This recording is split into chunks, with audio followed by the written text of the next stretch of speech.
իսկ ուր են գնում տուժերն ու տուգանքները, գնում են պետական բյուջե, իսկ ոնց է ծախսում պետական բյուջեն։ Օրինակ այդ մարդը, ով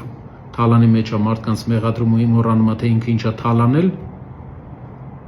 պետք է մի բան հիշի, որ վերջի իր կառավարման ընթացքում վարչապետի աշխատակազմի ծախսերը ինքը ավելացել 4 անգամ։ Սարքել է վարչապետի աշխատակազմի ծախսերը 65 միլիոն դոլար։ Արդյոք Հայաստանը 4 անգամ ավելի լավ է ապրում, Հայաստանի քաղաքացին 4 անգամ ավելի լավ է ապրում, որ վարչապետի աշխատակազմը 4 անգամ ավելի շատ է ստանում, որպեսզի հասկանաք Հայաստանի վարչապետի աշխատակազմը ծախսում է ավելի շատ, քան Իսպանիայի թագավորական ընտանիքը, գումարած Շվեդիայի թագավորական ընտանիքը, գումարած Բելգիայի թագավորական ընտանիքը, գումարած Դանիայի թագավորական ընտանիքը իրար հետ վերցրած։ Մեր վարչապետի աշխատակազմը ավելի թանկ է նստում, քան 4 աշխարհի ամենահարուստ երկրների թագավորական ընտանիքների ծախսերը իրար հետ վերցրած։ Դուք հարգելի հայրենակիցներ, իրենց այդ խեղճ